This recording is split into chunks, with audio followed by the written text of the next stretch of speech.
Hey guys, welcome back to Wolf Quest Anniversary Edition. So, I wanted to do a quick video today because the first DLC has been released and it is awesome. It is the Yellowstone Wolves Coat DLC, available in the Steam store. Adds a whole bunch of new coat patterns. We already had the originals, the Lamar Canyon Black-tailed Deer, IWC Ambassador Wolves.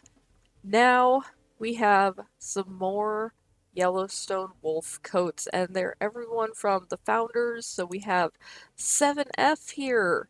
7F, she was nicknamed Rosie, went on to found the Leopold Pack when she hooked up with number 2, way back in 1995.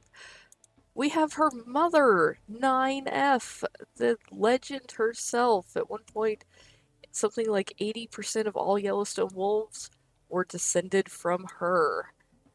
Then we have number 10, who is Nine's mate. Number 10 is the wolf he was the first of the Yellowstone wolves, unfortunately, to be shot when he and Nine wandered out of the park up toward Red Lodge, Montana. There was a huge court case over it, but we have 10, and look at how beautiful he is and how detailed. Oh, and his face looks so good. Then we have 21. 21 is the son of 9 and 10. 21 helped bring the Druids into their heyday. He is the legend of Yellowstone. Look at him. Look at how fluffy he is. Oh, it's so incredible. So this is his coat when he was a little bit older in life. He was jet black when he was young, grayed out to this beautiful kind of two-tone gray-black color in his old age. His mate was 42, Cinderella. So she was the sister of 40. 40 took over as alpha female of the Druid Peak Pack, kicked her mother out, kicked her sister out, tried to kick this sister out. Eventually, the Druid females, including 42, turned on 40, killed her. 42 took over. It was the first time it's ever been recorded of a wolf pack turning on its own leader. Only time it's ever been recorded, ever. Oh my god, she looks so good. Look at her. And this is her in her older years. She wasn't jet black when she was younger. She grayed out quite young, but she did turn this beautiful silver color in her old age when she ruled the Druids with 21. And then we have the Hall of Fame pack, or the Hall of Fame coats. First up, 755. Look at him. I'm not sure what's going on with that little mark over his face there, but 755! So he founded the Lamar Canyon Pack with 06, 832F, who we have right here. The legend of Lamar Valley herself, the 06 female. So she and 755, they founded the Lamar Canyons, became absolute fan favorites with all the Yellowstone wolf watchers. Then we have 302, the Casanova. If you've seen the Nat Geo documentary Rise of Black Wolf, that's him. He's the one that film was made about. He was pretty unique. He hung out on the outskirts of a bunch of different packs, never really joined any of them, bred with a bunch of their daughters, spread his genes pretty wide across the landscape of Yellowstone. Then in his old age, finally joined the Druid pack after 21 passed. But it was his brother who ended up actually being the leader. Then he finally, in his very, very old age, split off and formed his own pack of his own. Moving on, we have 926 Spitfire. So she is the daughter of 06 and 755. She took over and led the Lamar Canyon Pack after 06 was shot. She led it for a very, very long time, lost several mates along the way, was hit very hard with mange. She survived, she persevered. Truly, truly an incredible, legendary wolf, as much of a legend as her mother. And then we have the White Lady. Oh, look at her. So she was the alpha female of the Canyon Pack for many, many years with her mate 712. Very, very well known throughout the park, seen quite often. She was, for a very long time, the only white wolf in the park. Now, she was killed by a poacher inside the park, unfortunately, a few years back. Her daughter is the new lone white wolf of the pack as the alpha female of Wapiti Lake. And if you play Wolf Quest, you know Wapiti. There are sometimes very aggressive neighbors on Amethyst Mountain.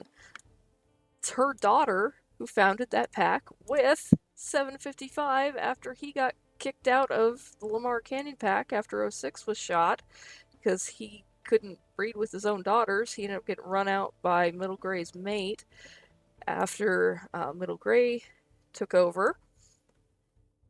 So the White Lady, oh, oh, she's beautiful. I wish we had 712 too. He was such a distinctive, beautiful wolf. Then we have 192M White Wolf. So I'm not familiar with 192M, but so we have another kind of off-white coat in this pack. Awesome. We have 831M.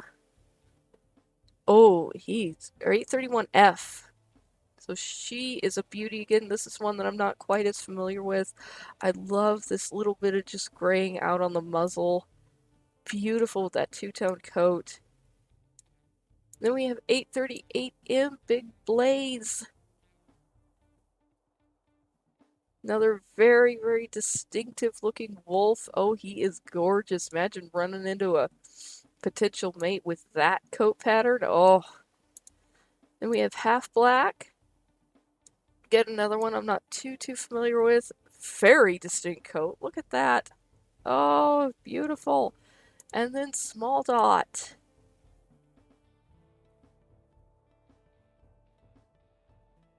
Awesome. Look at that. And I want to say that Small Dot was a Lamar Canyon as well, but I'm not 100% on that. Absolutely gorgeous. I really hope further down the line we start to see more of these white markings on the chests of black wolves. They all have these really distinct, very unique markings like that. Some are more distinct than others. Oh gosh, and then we have our classic coats, and these have always been in here. But yes, look at these. So amazing. And yeah, it's a paid DLC. It costs $5.99. It's so worth it. You get like 15 new coats. You can actually role play if you wanted to as one of these legends. Oh, look at her. I love it. Our Cinderella. No, that's 21. That's Cinderella. Oh, she's gorgeous. And 21, he looks so good. Look at him. Yeah, and the good thing about this DLC, it's cosmetic, so if you don't get it, it doesn't affect your game. It's not going to mess anything up. You're not going to be missing out on anything except these awesome new coat colors. And apparently, these are going to be coats that you're going to be able to encounter out in the wild. You could get a mate with a coat with one of these new coats. Your pups, if you don't currently have pups, you could in the future get pups with that could have these markings. Look at that. Oh, look at Big Blaze. He's just gorgeous. And you can fully customizable, so you can change him. You can lighten him up. Oh, look at that. You can change the tint, shading on him. Just fantastic. So, had to share that little bit of excitement when this came out. Of course, bought it immediately. It just looks amazing. So, I will be starting up Sage's story, which will be the new series here on the channel just shortly. And hopefully we'll be meeting up with some of these beauties. So thank you so much for joining me here today. If you have enjoyed this, please leave it a like. Go check out the link in the description if you want to purchase this DLC. I highly recommend it. Yeah, subscribe if you'd like to see more. Let me know what you think down below if you think these are awesome, if you want to know more about some of these wolves that these coats are based on. anything like that, yeah, and I will see you in the next one.